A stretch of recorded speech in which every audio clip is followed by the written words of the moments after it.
114 ahli parlimen yang memberi sokongan SD kepada Datuk Seri Ismail Sabri Yaakob, ahli parlimen Bera, sebagai calon Perdana Menteri telah ditemuduga secara ringkas seorang demi seorang oleh Kebawah Duli Yang Maha Mulia Seri Paduka Baginda Yang di-Pertuan Agong. Dan di dalam Selamat pagi, kita bersama lagi dalam Ruang Bicara yang dibawakan kepada anda tentunya di Bernama TV, dan kita masih lagi memilih topik yang sebenarnya masih lagi menjadi perbincangan rakyat Malaysia ketika ini. Masing-masing masih lagi menunggu siapa yang akan dilantik sebagai Perdana Menteri Malaysia yang ke-9. Dan isu ini begitu hebat dimainkan di media-media perdana dan juga dalam media sosial. Tentunya lah pelbagai pandangan dan juga pendapat yang telah pun dilontarkan oleh pelbagai pihak. Dan sesuatu yang pasti, kita masih lagi menunggu kepastian, dan kepastian ini hanya akan dapat kita ketahui apabila Duli Yang Maha Mulia Seri Paduka Baginda Yang di-Pertuan Agong akan mengumumkan siapakah Perdana Menteri yang ke-9 nanti. Dan esok kita difahamkan bahawa satu mesyuarat khas Majlis Raja-Raja juga akan berlangsung, dan mungkin isu ini jugalah yang akan menjadi topik perbincangan dalam mesyuarat tersebut. Baiklah, untuk bercakap tentang topik yang kita pilih hari ini, menarik sebenarnya, iaitu mencari Malaysia yang lebih baik. Dan dua tetamu yang cukup saya hormati akan kita hubungi melalui kemudahan StreamYard. Kita ingin mengucapkan jutaan terima kasih kepada Yang Berhormat Datuk Seri Ahmad Maslan, iaitu Setiausaha Agung UMNO. Dan kita juga ingin mengucapkan jutaan terima kasih kepada seorang lagi tetamu yang sudi sebenarnya untuk bercakap tentang isu ini, iaitu Yang Berhormat Datuk Seri Syamsul Iskandar Mohamad Akin, yang merupakan Ketua Penerangan di Parti Keadilan Rakyat Malaysia ataupun Keadilan. Jadi kepada dua Datuk Seri, terima kasih banyak-banyak kerana sudi bersama dengan kita di ruang bicara ini. Baik, mungkin Waalaikumsalam. Dua-dua Datuk Seri sihat ya? terima kasih jemput. Memang kami cukup berbesar hati atas kesudian kedua-dua Datuk Seri untuk bercakap tentang isu yang kita pilih hari ini. Dan mungkin adalah daripada apa yang kita lihat tadi selepas saja montaj program ini, iaitu kenyataan yang dikeluarkan secara ringkas oleh Yang Berhormat Datuk Seri Ahmad Maslan. Ini berkaitan dengan 114 ahli parlimen yang telah pun menghadap Seri Paduka Baginda Yang di-Pertuan Agong di Istana Negara hari ini. Jadi mungkin Datuk Seri, kita boleh kongsi apa sebenarnya yang berlaku sebelah pagi tadi di Istana Negara itu. Datuk Seri Ahmad Maslan, silakan. Assalamualaikum warahmatullahi wabarakatuh. Waalaikumsalam. Datuk Sarkawi Jirim, Yang Berhormat Datuk Seri Syamsul Iskandar, dan teman-teman semua yang mendengar dan menonton ruang bicara Bernama TV pada malam ini. Ia adalah satu sejarah kepada kami, terutama ahli-ahli parlimen UMNO dan BN, begitu juga PPPM, PAS, GPS, yang sebahagian kami, termasuk saya, menaiki bas daripada PWTC Kuala Lumpur ke Istana Negara. Kami dipecahkan pada 5 kumpulan.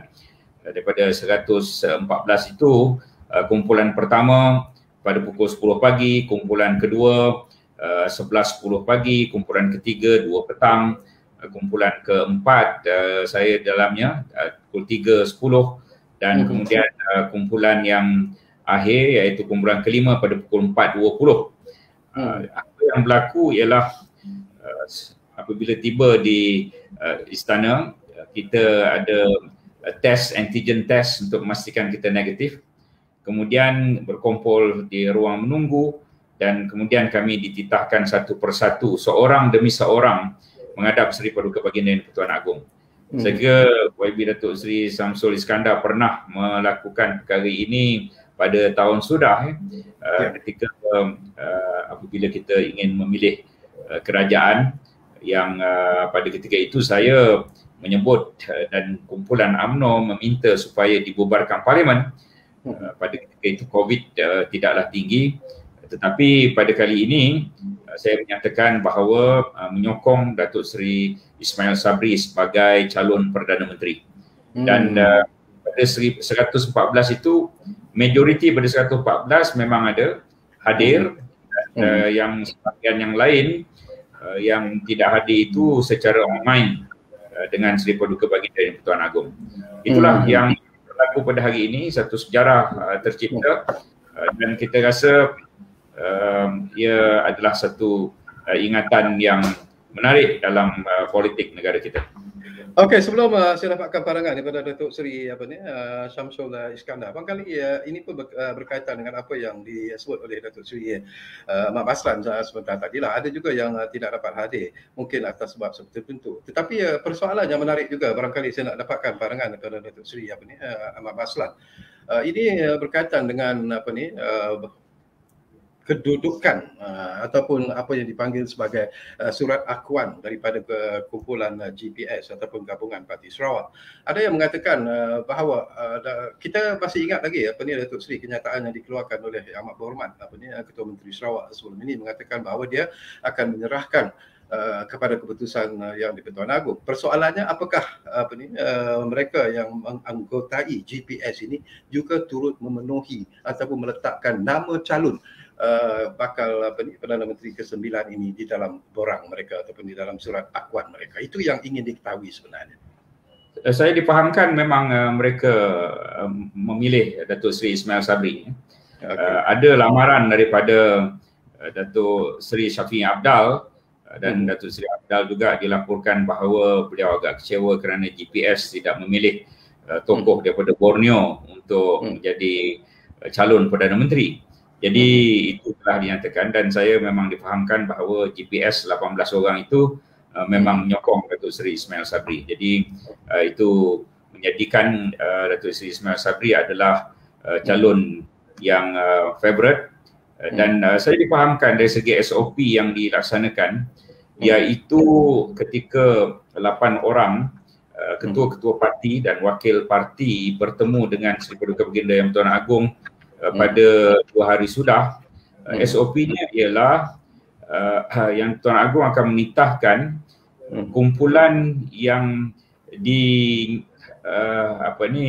diyakini menang untuk datang ke Istana Negara.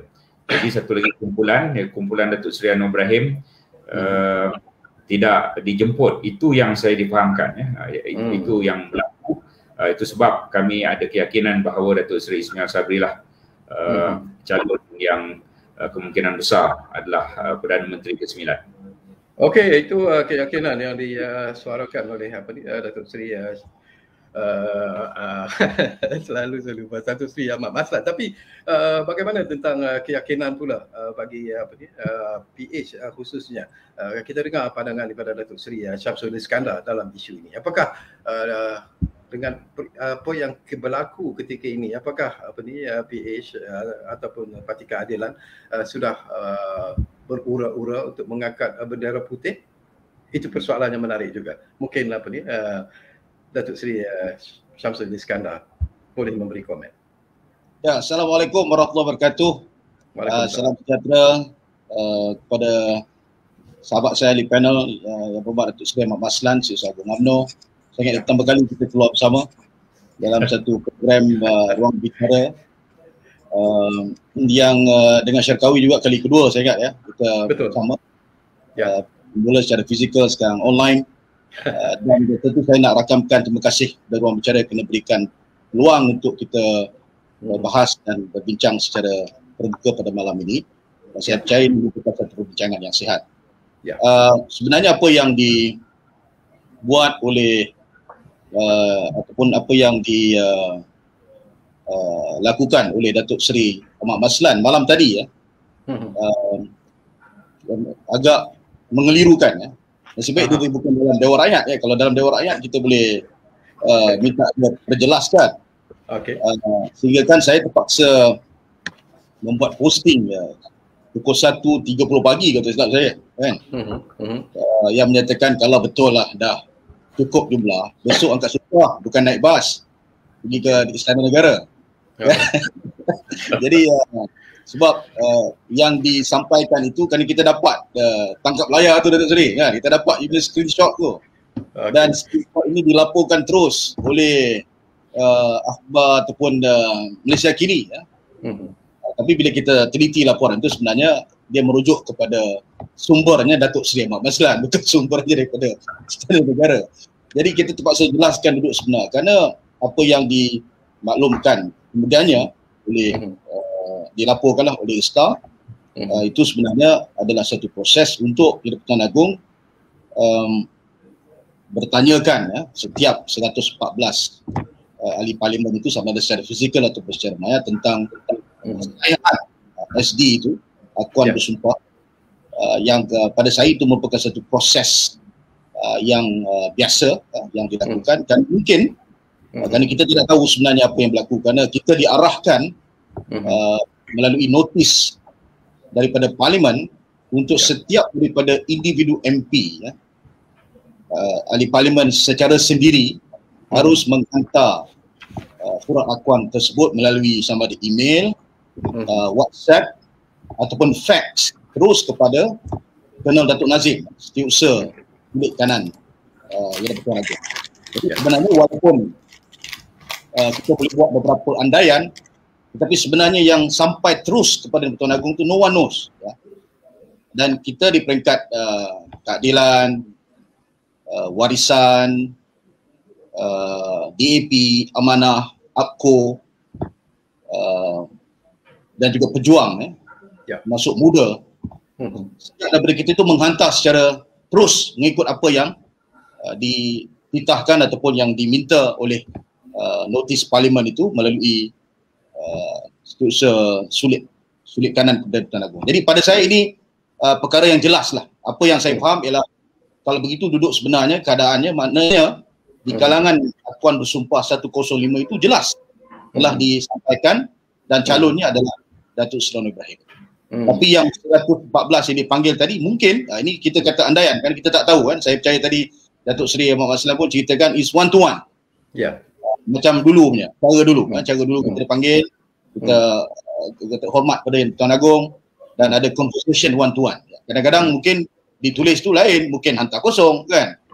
Mungkin letak macam dulu UMNO letak nak pilihan raya, macam-macam boleh tulis. Jadi ini perkara yang mungkin kabur ya, istilah kabur ni cukup popular, ingat tu di rakyat itu cukup popular, dan mungkin bila pandangan itu kabur harus dicerahkan dengan yang Di-Pertuan Agong memanggil seorang demi seorang ahli parlimen. Yang saya boleh expect lah conversation dia, mungkin tu aku katanya kan, yang berhormat nak sokong siapa. Mungkin di kalangan 114 tu, saya nak sokong Anwar Ibrahim lah tapi saya takut nak tulis. Mungkin kita memberikan pelbagai andaian. Jadi saya kurang tepat untuk kita simpulkan bahawa kita perlu naik ke bendera putih dan sebagainya. Pada saya, with due respect to Setiausaha Agong UMNO, kita harus ada disiplin kerahsiaan itu, dan biarlah perkara ini diterjemahkan melalui pengumuman oleh Yang Agung. Untuk sebelum saya pergi kepada Datuk Seri Ahmad Maslan, satu soalan yang pendek saya ingin lontarkan kepada Datuk Seri Syamsul Iskandar. Daripada apa yang berlaku ini, apakah secara peribadinya Datuk Seri Syamsul Iskandar dan rakan-rakan dalam PH merasa yakin bahawa sesungguhnya Datuk Seri Anwar Ibrahim sebenarnya masih lagi mempunyai peluang untuk menjadi Perdana Menteri yang ke-9? Ya, saya bercakap ni Syekawi berdasarkan fakta lah. Saya tidak melihat apa dipanggil cakap-cakap ataupun orang WhatsApp. Faktanya apa? Rasminya apa ya? Rasminya yang telah menyatakan sokongan kepada Datuk Seri Ismail Sabri ini ialah tentulah UMNO. Dan komponen dalam UMNO itu saya percaya Barisan Nasional. Kemudiannya PAS. Ini yang telah rasmi ya. Malah Bersatu itu pun. Saya baca pernyataan yang berhormat Pago ataupun yang berhormat Presiden Bersatu. Beliau menyatakan walaupun menyokong tapi ada syarat. Ada syarat.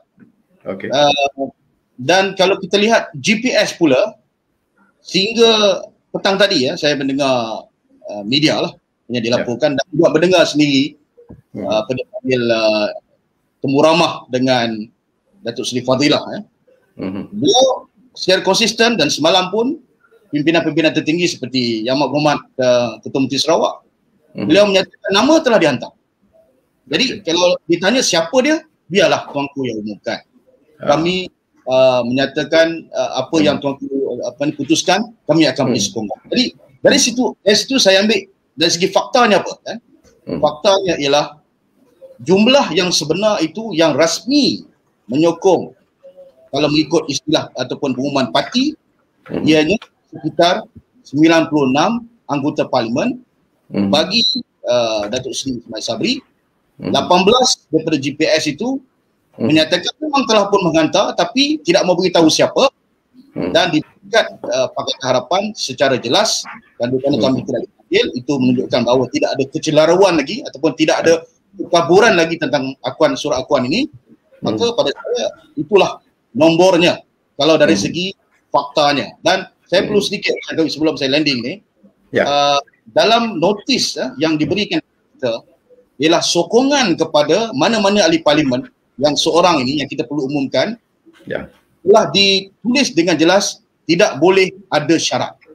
Jadi clear tidak boleh ada syarat begitu begini. Dan saya bimbang, saya ragu apakah dengan kenyataan media yang rasmi baru-baru saat ni keluar ni yang menyatakan ada syarat pula untuk sokongan, adakah itu boleh dianggap sah ataupun boleh diterima oleh Duli Yang Maha Mulia Seri Paduka Baginda Sultan Agong. Terima kasih. Okey, ya, menarik apa yang disebut oleh Datuk Seri Syamsul Iskandar. Barangkali ialah saya tahu Datuk Seri Ahmad Maslan sebenarnya ada jawapan kepada persoalan-persoalan yang dibangkitkan sebentar tadi oleh Datuk Seri Syamsul Iskandar. Silakan Datuk Seri. Ya, tentunya kita telah menyokong dua orang yang berbeza. Jadi mestilah masing-masing akan menyatakan bahawa calon pilihannya adalah calon yang menang. Jadi pada saya lah, daripada maklumat yang kita perolehi secara rasmi dan tidak rasmi, mengikut kumpulan GPS dan yang lain-lain, PPBM, PAS, UMNO, BN, memang angka pada pandangan saya dan kami yang meneliti tentang isu penting ini, Datuk Seri Ismail Sabri mendapat 114. Walau bagaimanapun ialah dari segi pengesahannya, mungkin malam ini ada kenyataan media daripada istana atau besok ada kenyataan media daripada istana, itu untuk secara rasmi dan pasti kita sama-sama tunggu. Walau bagaimanapun, oleh kerana saya penyokong tegar Datuk Seri Ismail Sabri, saya yakini beliau lah yang akan dipilih. Dan dari segi sudut kenapa beliau layak, yang pertama ialah ketika COVID ini, beliau adalah Menteri Kanan yang hari-hari menyatakan apakah SOP, apakah laporan, apakah tempat yang dikenakan PKP, PKPD dan lain-lain. Beliau cukup pakar dalam hal ehwal pentadbiran pengurusan memerangi COVID ini. Beliau juga pernah menjadi Ketua Pembangkang ketika Datuk Seri Samsul menjadi Timbalan Menteri. Saya jadi pembangkang pada ketika itu 22 bulan. Ketua pembangkang kami ialah Datuk Seri Ismail Sabri. Beliau seorang peguam dan lulusan Universiti Melaya seingat saya, dan tentunya dari segi kelayakan pendidikan, kelayakan pengalaman, lebih-lebih lagi apabila lebih kurang 40 hari beliau menjawat jawatan Timbalan Perdana Menteri, dan sebelum itu menjawat pelbagai jawatan menteri. Pengalaman itu sudah mencukupi untuk beliau menjadi Perdana Menteri Malaysia yang ke-9. Memanglah sebelum ini tidak dijangka, tetapi ini semua kerja Allah SWT, dan saya amat berharaplah beliau akan menjadi Perdana Menteri yang ke-9. Okey, baik. Kembali semula kepada Datuk Seri Syamsul Iskandar. Ini pun satu isu yang menarik jugalah Datuk Seri. Tadi pun Datuk Seri Ahmad Maslan juga menyebut tentang situasi pandemik COVID-19 yang melanda negara ketika ini, dan kita juga sebenarnya sedang melihat kepada senario ekonomi semasa yang dikatakan berada dalam keadaan yang cukup mencabar. The problem di sini Datuk Seri Syamsul Iskandar ialah the timing di mana berlakunya peletakan jawatan Perdana Menteri dan kemudiannya berlaku pula pemilihan untuk Perdana Menteri kita yang ke-9. Jadi apakah secara ikhlasnya Datuk Seri Syamsul Iskandar merasakan bahawa the timing inilah sebenarnya yang menggelisahkan rakyat sedikit, mengecewakan rakyat secara keseluruhannya, kerana tumpuan kita seharusnya lah kepada soal-soal kesihatan rakyat, soal-soal keselamatan rakyat, soal-soal ekonomi rakyat, bukannya politik yang terus dimainkan dengan begitu meluas sekali. Komen sikit. Ya, terima kasih Syekawi. Soalan ni elok Datuk Seri Ahmad Maslan jawab. Nanti kita dapatkan pandangan Datuk Seri. Mana yang menyebabkan mantan Perdana Menteri itu rebah ialah kerana 15 ahli parlimen daripada UMNO itu menarik sokongan dan saya menarik kerana apa yang kita cuba paparkan ataupun hidangkan kepada warga di luar sana ialah soal leadership Ini bukan soal main-main, ini soal kepimpinan di mana kita telah pun mencuba gabungan Muhyiddin Tan Sri Muhyiddin dan kemudiannya Ismail Sabri sebagai timbalan Perdana Menteri untuk spearhead ataupun untuk memandu negara ini berhadapan dengan pandemik. Saya masih ingat lagi pada bulan Julai yang lalu UMNO sendiri, Presiden UMNO sendiri menggariskan 7 sebab menarik sokongan kepada Tan Sri Muhyiddin sebagai Perdana Menteri. Dan ketika itu saya ingatkan kepada warga di luar sana yang menjadi timbalannya kemudiannya ialah Ismail Sabri daripada UMNO juga. Tapi waktu itu UMNO menggariskan 7 sebab. Apa dia? Pertamanya gagal tangani pandemik. Yang keduanya menyalahgunakan darurat. Yang ketiganya kegagalan kerajaan mempertahankan sistem demokrasi dan seterusnya lah. Saya percaya nanti Datuk Ahmad Maslan boleh tambah 7 sebab kenapa UMNO beranggapan bahawa kerajaan ini gagal dan ketika itu komponen kerajaan ini adalah Bersatu dan juga UMNO dan komponen yang lain Justru adalah amat menarik kalau istilah kerajaan gagal kita pakai dulu sekarang bertukar driver seatnya kepada UMNO dan kemudiannya bergabung dengan Bersatu dan saya percaya Bersatu pastinya akan ditawarkan jawatan timbalan Perdana Menteri Akhirnya tidak selesai juga isu ini. Apakah sekarang ni UMNO nak menyatakan no PBBM lagi? Kalau dulu kita ingat penaga UMNO no Bersatu, no Anwar, no DAP. Saya ingat retorik tu dah tak boleh pakai lah kan, kerana sekarang ni Bersatu okey tapi UMNO kena jadi Perdana Menteri. So saya ingat itu agak klise lah dari segi kita nak hidangkan soal kepimpinan kepada rakyat. Apapun Syekh, saya nak nyatakan begini apakah nasihat yang diberikan oleh Jabatan Agung kepada ketua-ketua parti? Saya tidak hadir tetapi yang saya dapat ni faktanya ialah dari kenyataan media yang diberikan oleh Datuk Seri Anwar Ibrahim sebagai ketua pembangkang kepada rakan-rakan.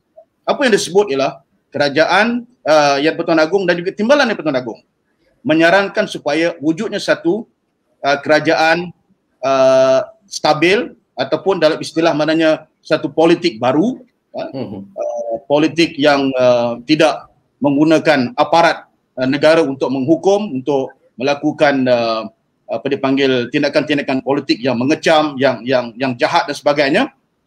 Dan mungkin ini yang ingin dihidangkan oleh Yang Bertuan Agong dalam keadaan kita tidak ada suatu kesepaduan di kalangan parti-parti di dalam negara kita.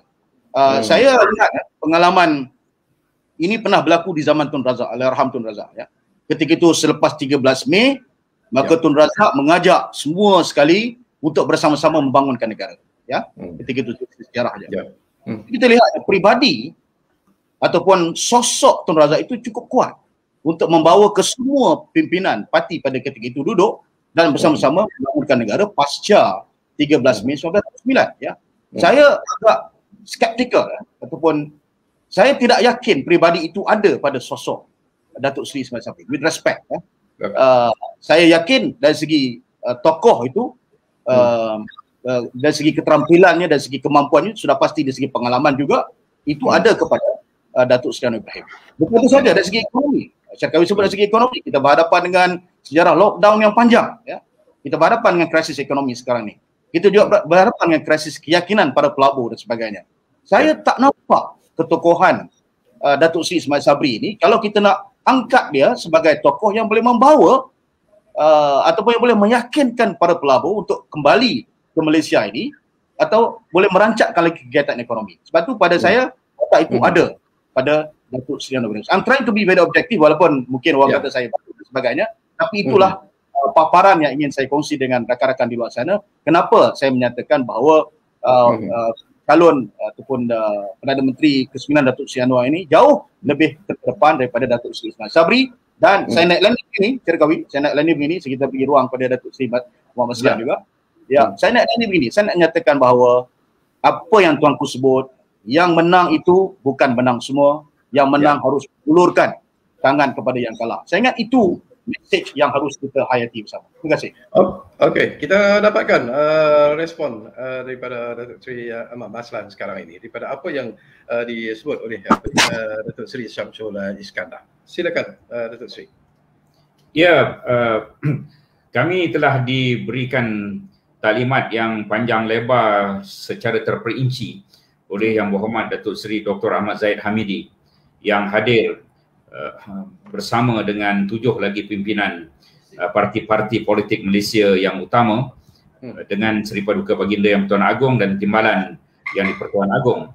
Memang betul apa yang Datuk Seri Syamsul Iskandar menyatakan bahawa Yang Pertuan Agong bertitah ya, bahawa yang menang tidak menang semua, yang kalah tidak kalah semua, dan kalau boleh ada semacam tidaklah diistilahkan begitu, tetapi bolehlah kita mengambil pandangan perlunya diwujudkan semacam satu bentuk kerajaan perpaduan ataupun unity government yang mana wakil-wakil daripada semua parti akan berada dalam kerajaan, sama ada dalam jawatan yang tertentu, jawatan menteri-menteri misalnya, ataupun kemungkinan ada semacam satu Presidential Council agaknya, ya, Majlis Presiden, ataupun semacam Council of Elders ketika PH dahulu yang dianggoti oleh pelbagai parti. Bentuknya itu tidak pasti, memanglah macam kita berdua memang tidak berada di istana, kita Datuk Seri Anwar ada dan Datuk Zahid ada, kemudian siapa lagi yang ada, Tuan Ibrahim, Tuan Man, kemudian siapa lagi daripada daripada warisan Datuk Syafiq Abdal, Lim Guan Neng, kemudian Mukhris Mahathir dan satu lagi Hamzah Zainuddin mewakili PPPN. Itu yang saya dipahamkan yang hadir. Tentu mereka memahami dalam pertemuan lebih sejam itu apakah hasrat yang di-Pertuan Agong dan apakah hasrat timbalan yang di-Pertuan Agong. Perkara lagi apabila kita sudah pasti siapakah Perdana Menteri, tentunya yang Pertuan Agong akan bertitah secara empat mata agaknya, ya, biasanya begitu, mengarahkan arahan-arahan tertentu, menasihatkan nasihat-nasihat yang tertentu, pandangan-pandangan yang tertentu, titah-titah yang tertentu yang Perdana Menteri baru ini sepatutnya mengikutinya lah. Jadi itu kita tunggu apabila tiba waktunya, dan mungkin dalam masa sehari dua ni sahaja lagi. Kemudian mungkin ada satu Malaysia yang lebih baik, sebagaimana tajuk kita pada hari ini. Kita tidak lagi bercakaran. Apabila dibuka parlimen, kita boleh memutuskan rancangan Malaysia ke-12, kita boleh membahaskan titah agung dengan baik, kemudian kita boleh meluluskan bajet pada bulan 11 nanti, dan semuanya itu untuk rakyat. Walau bagaimanapun, apa juga bentuk kerajaan, sama ada bentuk kerajaan yang ada ikatan kerjasama dari segi bentuk nasihat Council of Elders ataupun Majlis Presiden atau apa juga namanya, ataupun mereka masuk dalam kabinet sebagainya, ataupun apa juga bentuk yang ada semacam kerjasama semua parti ini, saya kira hayatnya tak boleh panjang, ya. Hayatnya tak boleh panjang. Mungkin Datuk Seri Syamsul juga setuju. Mungkin hayatnya hanya selepas kita dapat herd immunity, katalah diberitahu bulan 10, bulan 11, maka bulan 12 boleh dibubar parlimen. Apabila herd immunity dan terkawal, bulan 1, bulan 2 kita kembalikan mandat kepada rakyat. Saya harap Datuk Syamsul setuju pada saya tentang perkara ini. Kalau tidak, selama itu kita akan tidak memiliki majoriti yang mantap sebagai kerajaan. Selamanya 63 tahun Barisan Nasional memerintah dan UMNO setiap kali menjadi Perdana Menteri pada ketika sejarah itu, apa yang berlaku ialah UMNO dan Barisan Nasional menjadi magnet besar yang menarik segala besi-besi kecil yang lain, sokongan-sokongan, sehingga ada 13 parti dalam Barisan Nasional, menjadikan kerajaan itu cukup stabil. Dan kerajaan stabil ini adalah merupakan satu syarat yang pertama dan utama yang diberikan oleh pelabur, dan mereka melihat Malaysia Itu adalah yang utama selain daripada prasarana, selain daripada buruh, selain daripada dasar-dasar yang pro kepada pelabur. Akhirnya membawa kebaikan kepada rakyat dari segi ekonomi. Kita inginkan ekonomi rakyat diperbaiki segera. Kita inginkan kesihatan rakyat diperbaiki semula. Hari ini 22,900 tak silap angkanya, tinggi dalam sejarah.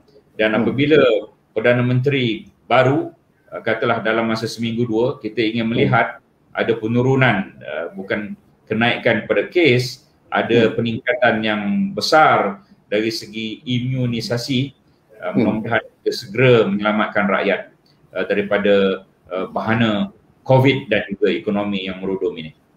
Baik, Datuk Seri Syamsul, ini satu isu yang penting dan menarik sebenarnya. Kita menyebut tentang kerajaan perpaduan dan kita juga menyebut, kalau saya boleh petik daripada apa yang disebut oleh Datuk Seri Ahmad Maslan tadi, bahawa sesiapa pun yang menjadi Perdana Menteri yang ke-9 nanti, yang penting ialah kita ingin melihat apakah berkemungkinan sebenarnya tangan dihulurkan untuk bekerjasama dengan parti yang mungkin kecewa sedikit kerana wakil mereka tidak menjadi Perdana Menteri. Tetapi daripada senario politik semasa, apakah Datuk Seri melihat bahawa itu adalah sesuatu possibility ataupun sesuatu kemungkinan yang sebenarnya boleh berlaku sekiranya ahli-ahli politik, parti-parti politik, tidak kiralah daripada komponen mana sekalipun, meletakkan kepentingan rakyat itu di kedudukan yang teratas sebenarnya?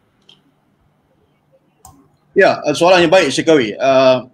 Ringkas je saya nak jawab soalan itu kerana saya nak minta warga Maya, kita Syekawi juga sedia maklum bahawa tadi ada kenyataan yang dibuat oleh Yang Berhormat Lim Kit Siang, ya, penasihat DAP, yang memberikan satu pandangan, ini pandangan peribadi beliau, yang menyatakan bahawa Datuk Seri Anwar Ibrahim wajar bekerjasama dengan Datuk Seri Ismail Sabri dalam konteks, ya, sebagai Perdana Menteri dan Timbalan Perdana Menteri bagi membentuk kabinet yang baru, ya. Dan ini datang daripada seorang tokoh yang lama di dalam politik, dan ialah kita boleh berhujah panjang tentang pendirian beliau yang kadang-kadang begitu tegas dan sesuatu, tetapi idea beliau ini boleh saja kita buka untuk kepada ruang-ruang perbincangan, kerana pada dia ialah saya quote apa yang disebut di dalam kenyataan dia kata seorang itu boleh dilantik sebagai Perdana Menteri dan seorang lagi sebagai Timbalan Perdana Menteri untuk membentuk kabinet perang yang melibatkan semua kuasa politik di parlimen. So saya fikir ini merupakan satu idea, ya, yang datang daripada seorang anggota parlimen yang senior, dan saya percaya tentu saja kita memberi ruang kepada rakan-rakan di luar sana yang terlibat, kerana Syekawi, ya, politik Malaysia ni jauh lebih baik, lebih menarik kerana rakyat itu mahu terlibat, ya.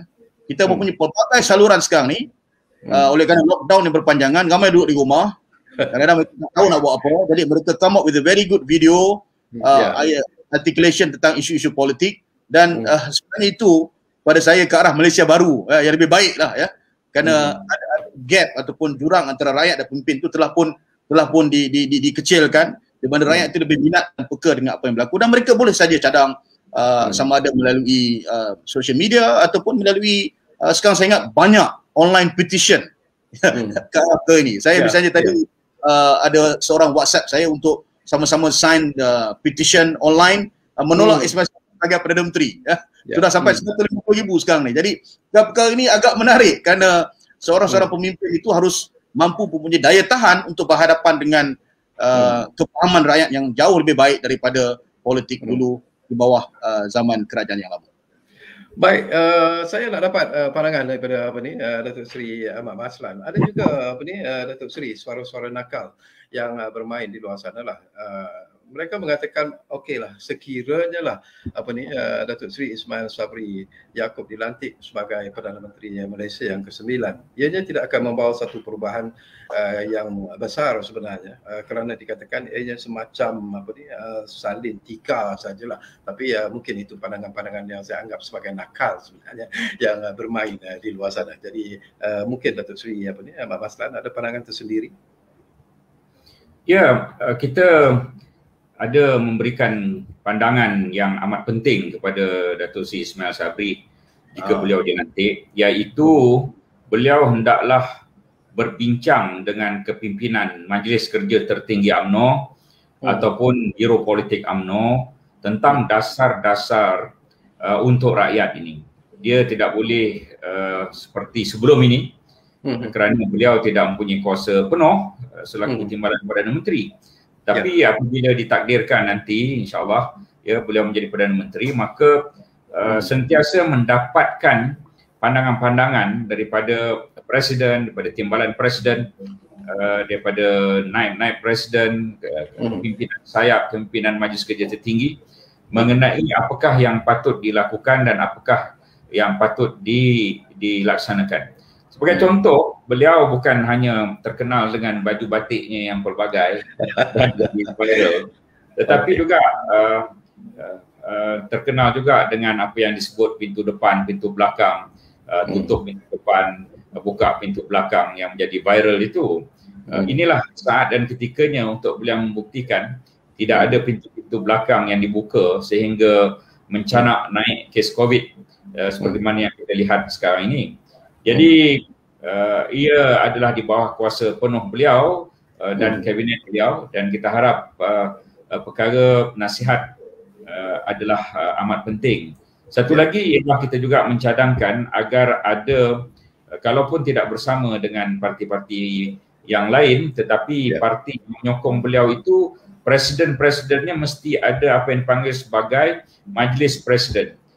Di mana kebetulan presiden-presiden 4 presiden ini tidak berada sebagai menteri setakat inilah. Presiden UMNO belum, Presiden PPBM takkan dia nak masuk jadi menteri balik, bukan berarti dia juga tidak ada jawatan. Datuk Seri Hadi Presiden PAS kemungkinan setakat ini hanya jawatan yang bukan dalam kabinet.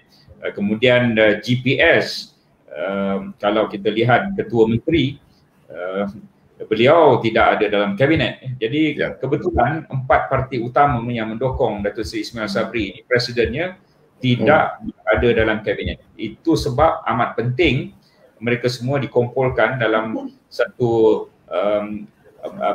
council, satu majlis presiden untuk memberi nasihat kepada Datuk Seri Ismail, memberikan guideline supaya apa-apa perkara yang telah silap dibuat ketika zaman PN tidak akan diulangi dalam kerajaan yang akan datang ini. Kerajaan yang akan datang ini saya tak tahu apa lagi namanya.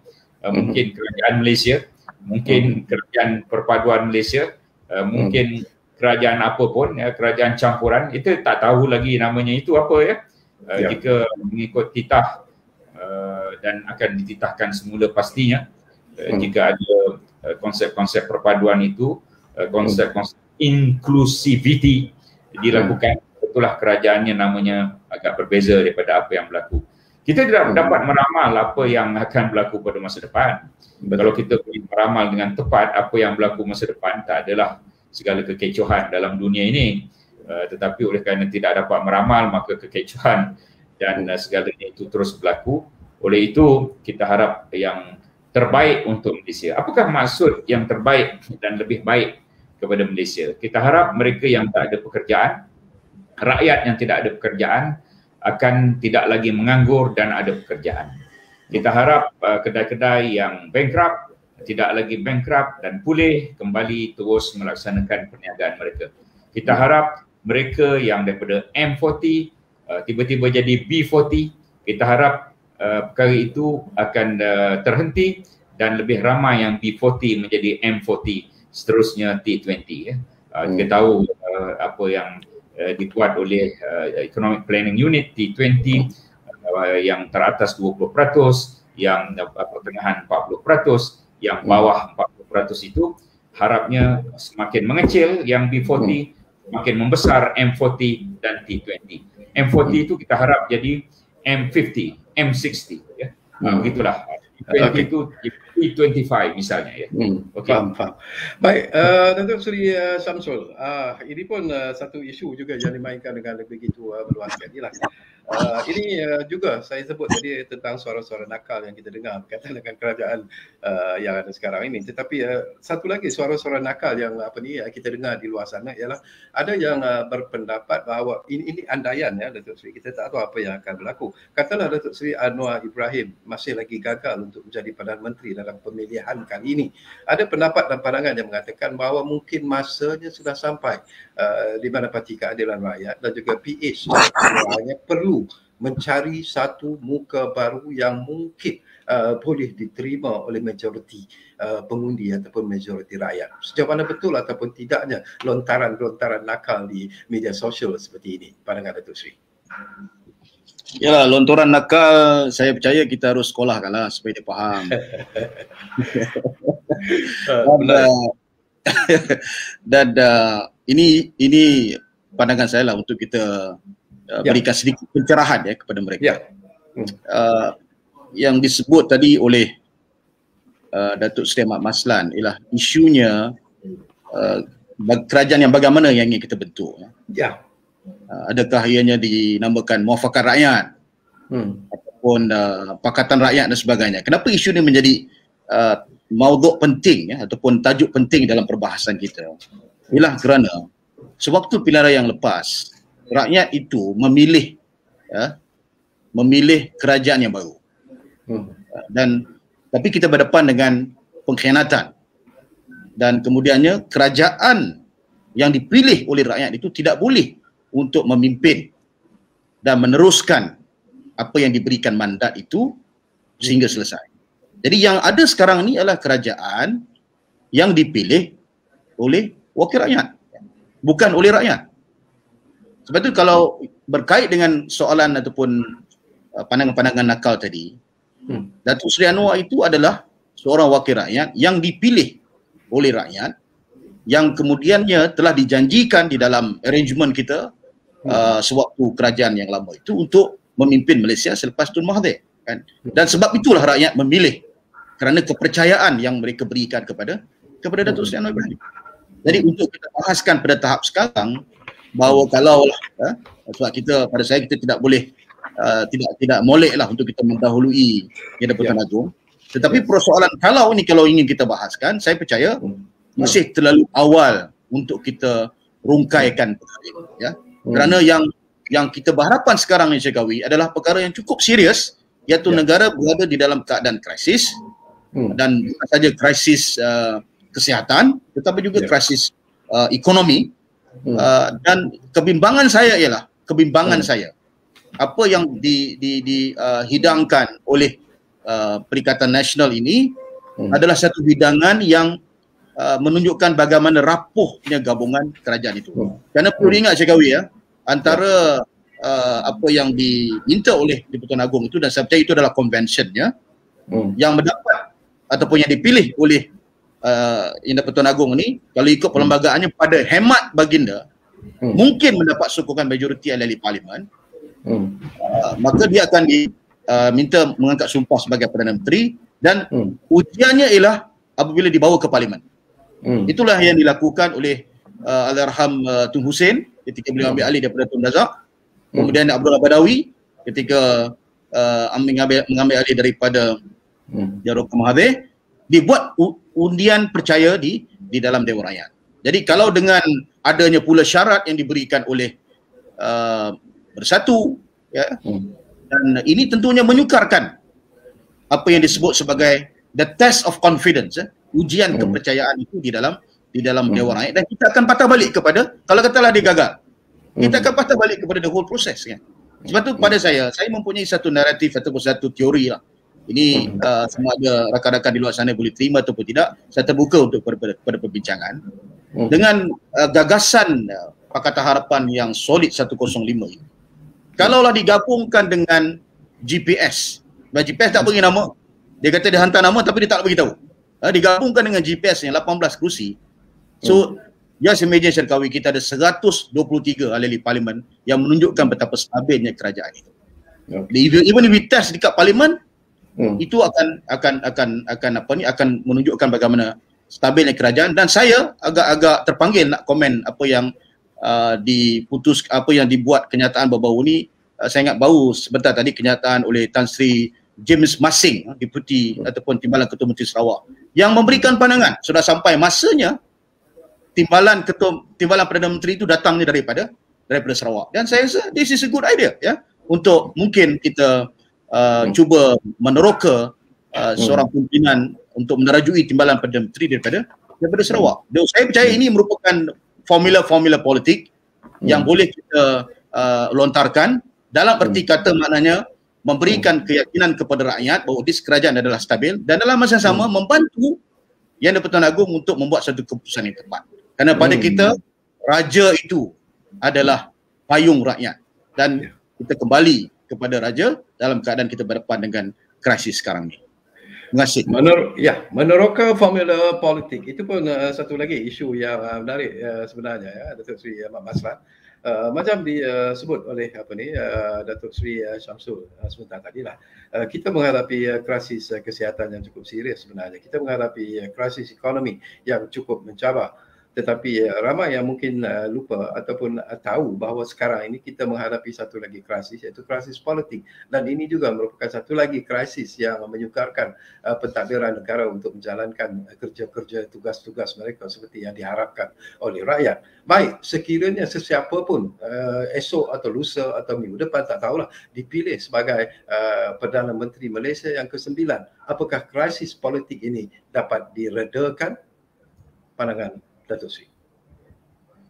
Krisis politik tidak dapat diredakan sehinggalah kerajaan memiliki 130 dan lebih kerusi pada pandangan peribadi saya. Okey. Kalau 140 dan lebih kerusi lagi bagus. Kalau 2/3 macam banyak tahun, 148 dan ke atas pun bagus juga. Tetapi adakah perkara itu boleh berlaku? Ia adalah di luar kajian kita lah. Walau bagaimanapun tidak ada yang mustahil dalam politik ya.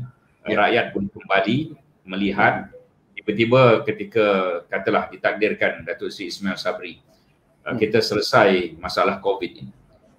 Contohnya kes tiba-tiba dalam masa sebulan dua misalnya mula menurun daripada 20,000 turun 21, begitulah sehingga ke angka yang menasabah.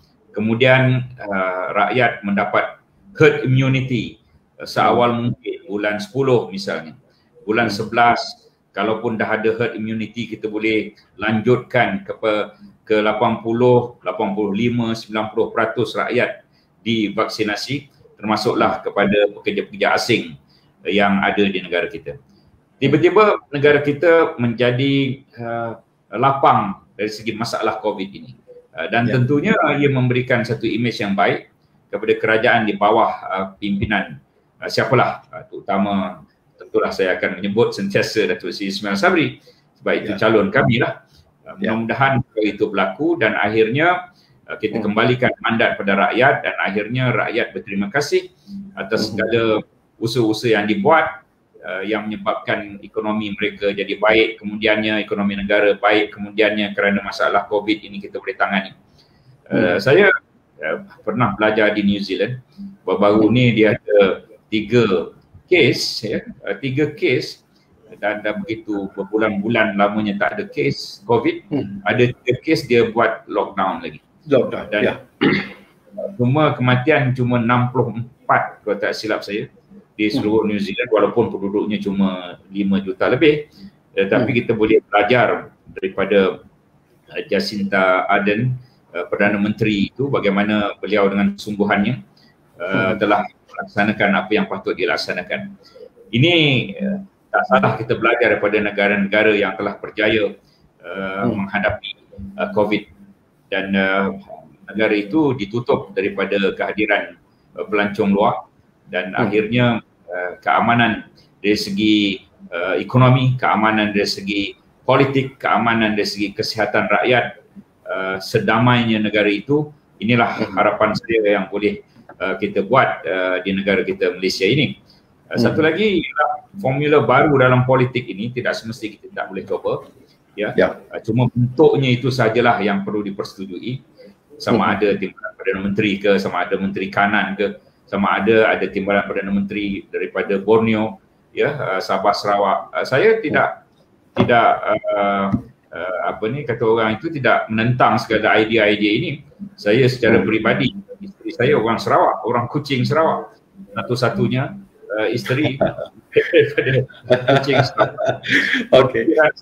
Pemikiran saya amat terbuka untuk bersama dengan mereka yang ada di sebelah sana. Tidak jauh mana pun, kadang-kadang apabila kita ni ada mental phobia terhadap Sabah Sarawak, kita beranggapan jauh, walhal balik ke kawasan saya 3 jam baru sampai Pontian daripada Kuala Lumpur. Tapi kalau daripada Kuala Lumpur pergi ke Kuching baru sejam lebih tak tapi naik belon lah. Naik belon. Idea yang disebut oleh Datuk Seri Samsul itu tidak amat dekat dengan hati saya, sebab saya sendiri pengamal bersama dengan orang daripada Borneo, dan ini satu idea yang baik. Mungkin tidak semestinya seorang timbalan Perdana Menteri, mungkin ada 2. Kalau kita nak cut cost, menteri-menteri itu tidak perlu banyak. Ada kementerian yang boleh disatukan, Kementerian Pertanian, Kementerian Komoditi, mungkin 2 kementerian seorang menteri, tanpa ditukar nama kementerian. KSU ada 2 tapi menteri ada 1. Misalnya satu lagi contoh, Kementerian Pelancongan dengan Kementerian Warisan, Kementerian Belia dan Sukan misalnya, ada 2 kementerian boleh disatukan seorang menteri, 2 KSU misalnya. Berarti ini satu kelainan dalam kabinet. Saya harap kalau baik bolehlah dilakukan. Jadi tidaklah besar kabinet itu sampai 70 orang menteri dan timbalan menterinya. Kita boleh terangkan dari segi sudut itu. Sekarang ini kalau kita lihat vaksinasi misalnya sudah semacam auto drive, dia berjalan dengan sendiri. Saya balik kawasan, ada 2 PPP, pusat pemberian vaksin, satu di Benot, satu di Bandar Pontian. Sama ada saya balik atau tak balik, perkara itu terus berlaku. Sama ada DO ada atau tak ada, perkara itu terus berjalan. Jadi ini hebatnya penjawat awam pentadbiran negara Malaysia. Kita ada KSN, kita ada KSU, kita ada ketua pengarah, kita ada pengarah yang semuanya melaksanakan tugas mereka dengan bertanggungjawab. Kita ucap terima kasih. Mereka adalah frontliner. Apabila kerajaan tidak ada, sehari 2 ni tak ada kerajaan, tetapi tetap berjalan segalanya, tidak terhenti. Dan kematangan politik rakyat Malaysia ini saya sekali lagi amat gembira kerana tidak ada yang berguling-guling atas jalan raya, tidak ada demonstrasi menangisi pemergian, dan itu sudah mencapai satu kematangan yang hebat. Okey, 2 minit saja lagi masa yang ada kepada kita. Datuk Seri Syamsul Iskandar, masa mencemburui kita sebenarnya. Dah habis dah? Belum lagi, ada 2 minit lagi. Okey, Datuk Seri, ini satu soalan yang blunt question lah. Okey, semua orang bercakap bahawa kalau bertukar je Perdana Menteri maka akan selesailah masalah-masalah yang dihadapi, terutamanya ketika kita berjuang menentang pandemik COVID-19. Apakah ini sebenarnya boleh berlaku sekiranya Datuk Seri Anwar Ibrahim diangkat sebagai Perdana Menteri? Apakah itu juga, saya juga dengar itu jugalah janji yang dikeluarkan daripada mulut Datuk Seri Anwar sendiri, bahawa masalah COVID akan selesai sekiranya dia diangkat sebagai Perdana Menteri. Semudah itukah ianya akan dilakukan? Seringkali-ringkasnya, Datuk Seri Samsul. Ya, the issue here is leadership. Saya nak tegaskan, saya sebut pada awal tadi, isunya adalah kepimpinan. Maknanya dari segi kepimpinan itu kita mesti memberikan kepimpinan yang boleh meyakinkan rakyat bahawa this is the perfect choice. Kita telah beri peluang kepada Datuk Seri Ismail Sabri sebagai timbalan Perdana Menteri. Bermula Menteri Kanan yang setiap hari keluar menjelaskan tentang SOP, sampaikan ada orang kata SOP ini semua orang pening. Tapi kemudian dia jadi timbalan Perdana Menteri, sekarang nak beri peluang pula jadi Perdana Menteri.